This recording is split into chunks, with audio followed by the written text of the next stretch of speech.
প্রিয় দর্শক আসসালামু আলাইকুম, কেমন আছেন আপনারা? নিশ্চয়ই ভালো আছেন। আজকের ভিডিওতে আপনাদের সবাইকে স্বাগত জানাচ্ছি।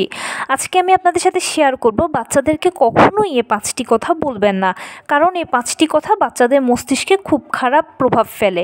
তাহলে চলুন জানাচ্ছি সে 5টি কথা কি কি। আমরা বাচ্চাদেরকে খুব ভালোবাসি, প্রত্যেক বাবা মাই তাদের বাচ্চাকে খুব ভালোবাসে, কিন্তু মাঝে মাঝে বাচ্চারা ভুল করে ফেলে, অন্যায় করে ফেলে। আর যখন ভুল করে, অন্যায় করে, তখন আমরা অনেক সময় করি কি যে বকাঝকা করি, আবার অনেকে আছি মারধর করি, যেটা আসলে আগের যুগে বা মা, নানি, দাদি এদের সময় হয়ে থাকতো। আমরা বর্তমানেও অনেকে এই জিনিসগুলোকেই অ্যাপ্লাই করি বা এই পথগুলোই অ্যাপ্লাই করি, মনে করি যে এগুলোই হচ্ছে সঠিক বাচ্চাকে সংশোধন করে দেওয়ার বা ভুল শুধরে দেওয়ার। কিন্তু আসলে এই তরিকাগুলো আমাদের পরিবর্তন করতে হবে, ভাবনা চিন্তা থেকে বেরিয়ে আসতে হবে, কারণ সময় পরিবর্তন হয়েছে। একটা সময় মানুষ ফ্রেশ খাবার খেয়েছে, ফ্রেশ আবহাওয়ায় ছিল, কিন্তু বর্তমানে হচ্ছে কি যে আমাদের পরিবেশ দূষিত, আমাদের খাবার দূষিত, মাটি দূষিত, বায়ু দূষিত, পানি দূষিত, সব কিছু দূষিত। আর ঘুরিয়ে ফিরিয়ে মিলেমিশে সব কিছুই কিন্তু আমাদের উপরে প্রভাব পড়ছে। আর যার ফলশ্রুতিতে হচ্ছে কি যে সময়ের সাথে সাথে আমাদের চিন্তাভাবনাগুলো পরিবর্তন করার প্রয়োজন হচ্ছে, বিশেষ করে বাচ্চাদের ক্ষেত্রে। কারণ কি, বাচ্চারা তো একদম কচি, ছোট বয়স থেকেই কিন্তু তাদের ব্রেন ডেভেলপমেন্ট হয়, তাদের শারীরিক বিকাশ হয়, মানসিক বিকাশ হয়। পরিবার থেকেই কিন্তু বাচ্চারা শিক্ষা পায়। পরিবার বাচ্চাদের প্রাথমিক স্কুল, পরিবার বাচ্চাদের মডেল। পরিবারের প্রত্যেকটা সদস্যকে, স্পেশালি মা বাবাকে কিন্তু বাচ্চারা ডট টু ডট ফলো করে। তো সেই জন্য বাচ্চারা যখন ভুল ত্রুটি করবে, তখন আমরা অবশ্যই তাদের ভুল ত্রুটিগুলো সংশোধন করে দেব। কারণ যদি সবসময় ভালোবাসা দিই, যদি শাসন না করি, তাহলে বাচ্চারা কিন্তু বিগড়ে যাবে। তাই অবশ্যই শাসন ও আদর দুটোই ব্যালেন্স রাখা প্রয়োজন। এখন বাচ্চা যদি কোনো কিছু ভুল করে, তাহলে প্রথমেই যেটা উচিত আপনার, সেটা হচ্ছে তাকে বুঝিয়ে সংশোধন করার চেষ্টা করা। এখন অনেক বাচ্চা আছে কি বোঝানোর ফলেও দেখা যায় যে বোঝে না, বা এমন সিচুয়েশনও ক্রিয়েট হয়ে যায় যেখানে বোঝানোর কোনো পরিস্থিতিই থাকে না, তখন বাচ্চাকে শাস্তি দেওয়াটা আবশ্যক হয়ে যায়। তো যখন বাচ্চাকে শাস্তি দেওয়ার প্রয়োজন হয়, তখন আপনারা কখনো গায়ে হাত তুলবেন না। সেক্ষেত্রে গঠনমূলক শাস্তি দেবেন আপনি বাচ্চাকে। যেমন ধরুন, আপনার বাচ্চা পড়তে চাইছে না, খুব ঘ্যান ঘ্যান করছে, আপনি বাচ্চার দুটো হাতকে ধরে বলবেন যে তুমি এখানে ততক্ষণ বসে থাকবে যতক্ষণ পড়াটা শেষ না হয়। তুমিও বসে থাকো, আমিও বসে আছি। আপনার বাচ্চা হয়তো খেতে চাইছে না, আপনি বসে থেকে বলবেন যে তুমি এখানে ততক্ষণ বসে থাকবে যতক্ষণ খাবার শেষ না হয়, আমিও বসে আছি। এটা হচ্ছে না মেরে, না বকে, গায়ে হাত না তুলে গঠনমূলক শাস্তি। এভাবে করে 2-3 দিন করতে করতে আপনি নিজেই একটা আইডিয়া ভালো পাবেন যে কিভাবে করলে বাচ্চাকে বোঝালে বাচ্চা ইজিলি বুঝবে।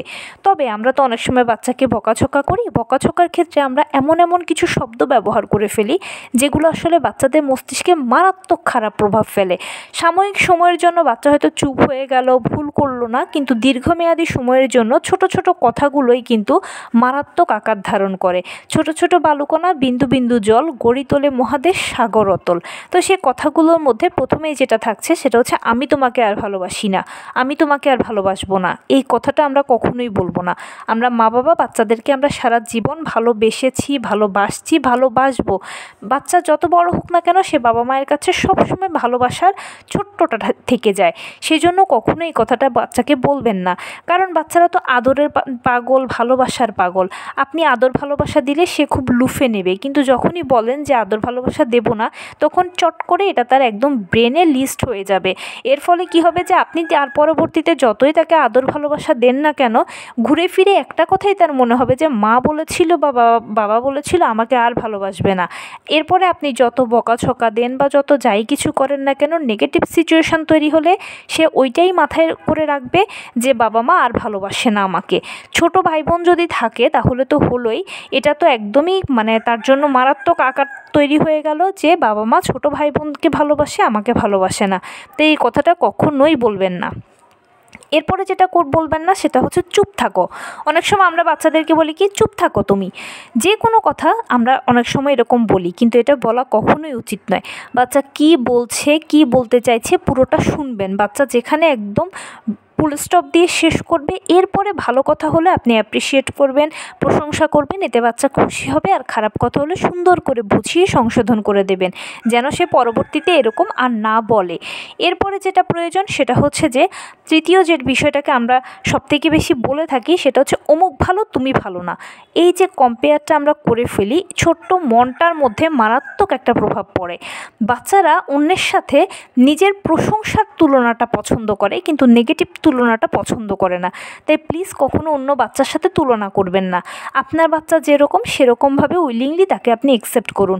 আর অন্যের সাথে যদি তুলনা করার হয় তাহলে তুলনাটা এভাবে দেবেন যে অমুকও পারছে তুমিও পারো, অমুকও ভালো তুমিও ভালো। তাহলে দেখবেন যে তাদের মধ্যে আর দ্বন্দ্ব তৈরি হবে না।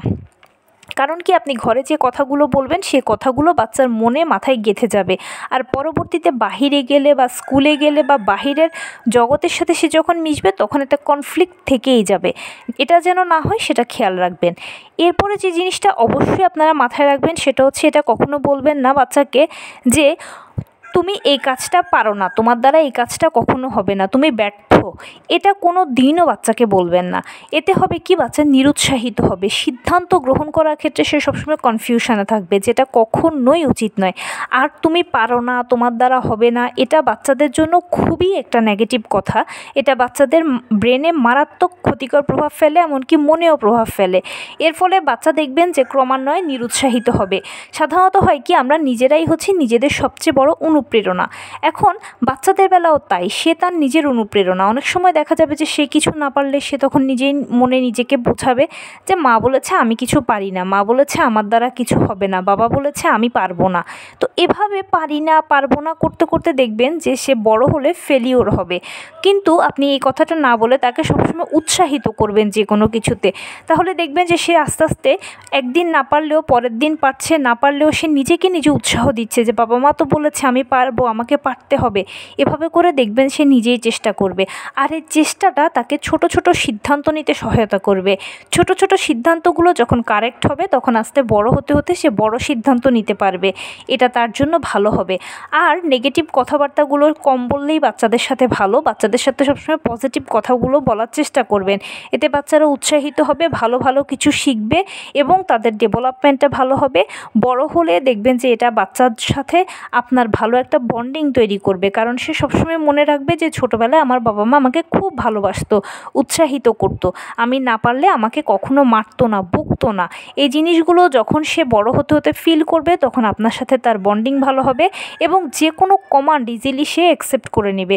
কারণ কি, ছোটো বয়সে বাচ্চারা বাবা মায়ের সাথে যেরকম আন্তরিক থাকে, বড় হতে হতে তার একটা নিজস্ব জগৎ তৈরি হয়ে যায়, তখন একটা ছোটোখাটো ডিস্টেন্স তৈরি হয়। কিন্তু আপনি যদি ছোটো বয়স থেকে বাচ্চাকে আদর যত্ন ভালোবাসা গঠনমূলক শাস্তির মাধ্যমে বড় করেন, তখন হবে কি যে আপনার বাচ্চাটার সাথে আপনার খুব ভালো একটা বন্ডিং তৈরি হবে। আপনি সবসময় তার কাছে বন্ধু হিসেবেই থাকবেন। ছোটোবেলায় সেরকম যেরকম আন্তরিকতা ছিল, বড় হতে হতে হয়তো একটু কমে যাবে, কিন্তু কখনো একদম বড় ধরনের গ্যাপ তৈরি হবে না। সবসময় আপনারা বন্ধুই থাকবেন, সে ভালো মন্দ সব কিছু আপনার সাথে শেয়ার করবে। তো এই ছিল আজকের ভিডিও। কেমন লাগলো বলুন। যদি ভালো লেগে থাকে ও হেল্পফুল হয়ে থাকে তাহলে প্লিজ লাইক কমেন্ট শেয়ার করতে একদম ভুলবেন না। আর সেই সাথে আমার চ্যানেলটিকে সাবস্ক্রাইব করার বিনীত অনুরোধ রইল। পাশে থাকা বেল আইকনটি ক্লিক করে দেবেন যেন আমি ভিডিও আপলোড করার সাথে সাথে আপনারা নোটিফিকেশান পেয়ে যান। যদি কোনো প্রশ্ন থাকে কমেন্টসে জানাবেন, আমি রিপ্লাই দেব। প্লাস যদি কোনো পরামর্শ থাকে যে কোন বিষয়ের উপরে ভিডিও বানালে আপনারা উপকৃত হবেন সেটাও জানাবেন। আমি আপনাদের পছন্দের সর্বোচ্চ প্রায়োরিটি দেব। ভালো থাকবেন, সুস্থ থাকবেন। আসসালামু আলাইকুম।